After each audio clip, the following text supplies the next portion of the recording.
Bismillahirrahmanirrahim. Assalamualaikum warahmatullahi wabarakatuh. Alhamdulillahirabbil alamin wassalatu wassalamu ala asyrafil anbiya'i wal mursalin sayyidina Muhammadin wa ala alihi washabihi ajmain, amma ba'du. Yang saya takdimi dan yang saya muliakan, pengasuh Pondok Pesantren Zainul Hasan Genggong, yakni Kiai Haji Mutawakil Alallah SHMM. Yang saya hormati Rektor Universitas Islam Zainul Hasan Genggong, yakni Bapak Abdul Aziz Wahab BHMAG. Yang saya hormati Dekan Fakultas Tadris Umum, yakni Ibu Wahyu Lestari MPD. Yang saya hormati Kaprodi Tadris Matematika Universitas Islam Zainul Hasan Genggong, yakni Ibu Eka Rahayu MPD.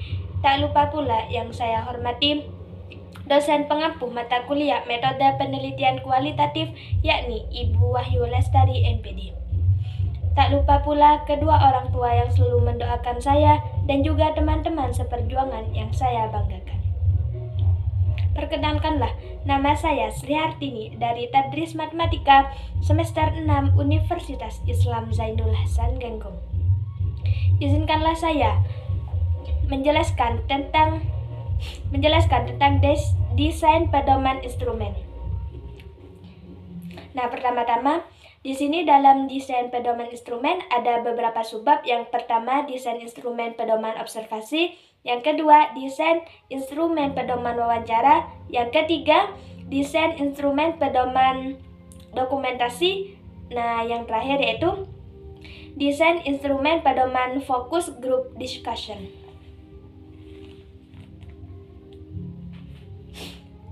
Nah, di sini yang pertama yaitu desain pedoman instrumen, yaitu instrumen penelitian menurut Ari Kanto tahun 2006 merupakan alat bantu atau fasilitas yang digunakan oleh peneliti dalam mengumpulkan data. Nah, agar pekerjaannya lebih mudah dan hasilnya juga lebih baik. Nah, dalam arti lebih cermat, lebih lengkap, dan sistematis sehingga mudah diolah. Nah, lanjut di sini Sugiono juga pada tahun 2013 juga mengatakan bahwa dalam penelitian kualitatif yang menjadi instrumen atau alat penelitian adalah peneliti itu sendiri. Nah, jadi menurut Sugiono ini penelitian kualitatif ini yang menjadi instrumen atau alat dalam penelitian ini yaitu diri kita sendiri, orang yang meneliti. Gitu. Nah, di sini dalam penelitian kualitatif instrumen, desain berdasarkan pada kebutuhan data yang didasarkan pada tujuan penelitian. Nah, untuk memudahkan kebutuhan data apa saja yang diperlukan, dibuat tabel sederhana. Nah, di buku itu ada contohnya tabel. Nah, lanjut yang kedua yaitu desain instrumen. Yang pertama, yang tadi itu pengertian desain pedoman instrumen ya, maaf. Nah, ini yang pertama, yaitu desain instrumen pedoman observasi. Nah, di sini observasi atau pengamatan merupakan kegiatan memperhatikan objek penelitian dengan seksama dan bertujuan mencatat setiap keadaan yang relevan dengan tujuan peneliti. Nah, di sini mengumpulkan observasi, cara yang paling efektif adalah melengkapinya dengan format atau blanko. Pengamatan sebagai instrumen pertimbangan kemudahan format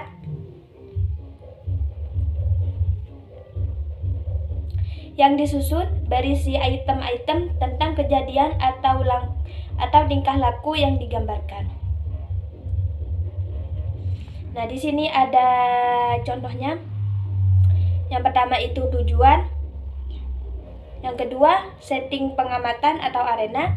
Yang ketiga, subjek pengamatan. Yang terakhir, setting waktu. Nah, di sini ada beberapa catatan. Yang pertama itu deskripsi data mengarah ke tujuan. Yang kedua, hasil observasi dikonfirmasi ke pelaku.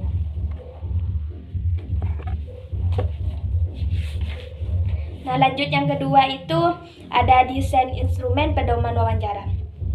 Nah, dalam kata wawancara sendiri kita pasti sudah paham ya apa itu wawancara. Nah, di sini wawancara merupakan proses komunikasi atau interaksi untuk mengumpulkan informasi dengan cara tanya jawab antara peneliti dengan informasi atau subjek peneliti. Nah, dengan kemajuan teknologi informasi seperti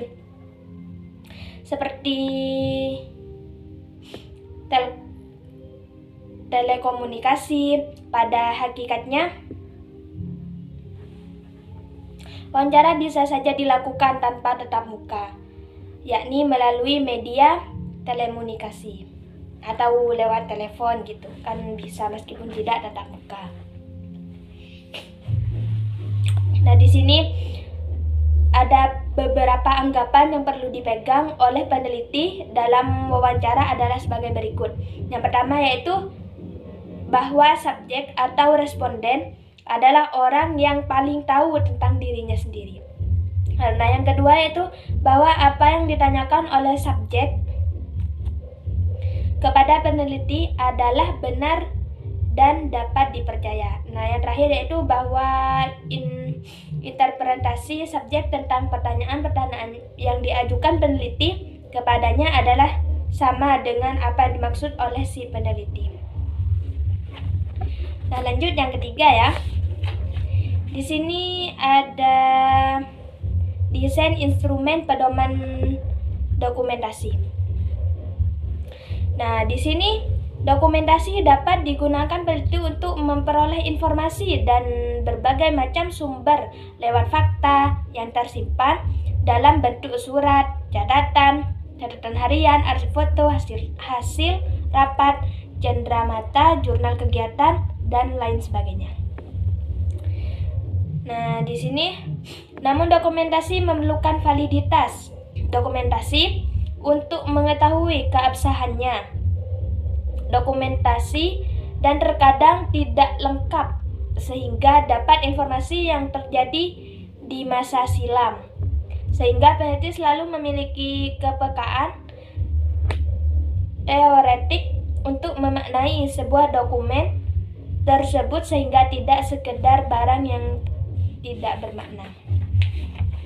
Nah, lanjut yang terakhir itu ada desain instrumen pedoman fokus group discussion. Nah, di sini pengambilan data kualitatif melalui fokus group discussion memberikan kemudahan dan peluang bagi peneliti untuk menjalin keterbukaan, kepercayaan, dan memahami persepsi, sikap, serta pengalaman yang dimiliki oleh informasi serta diskusi. Nah, sesuai dengan namanya yakni focus group discussion adalah diskusi suasana informal. Diskusi berfokus dari suatu grup untuk membahas suatu masalah tertentu dalam suasana informal dan santai. Nah, di sini untuk mendapatkan informasi yang jelas dan akurat dari jawaban-jawaban yang diberikan oleh para peserta, jumlah peserta bervariasi antara 8 sampai 12 orang. Nah, di sini adapun persiapan tersebut ada beberapa persiapan. Yang pertama yaitu membentuk tim, yang kedua memilih dan mengatur tempat, yang ketiga menyiapkan logistik, yang keempat jumlah peserta, yang kelima rekrutmen peserta, yang terakhir yaitu menyusun pertanyaan fokus group discussion. Nah, baik, sekian presentasi dari saya. Apabila banyak kesalahan dan kekurangan, saya mohon maaf yang sebesar-besarnya. Assalamualaikum warahmatullahi wabarakatuh.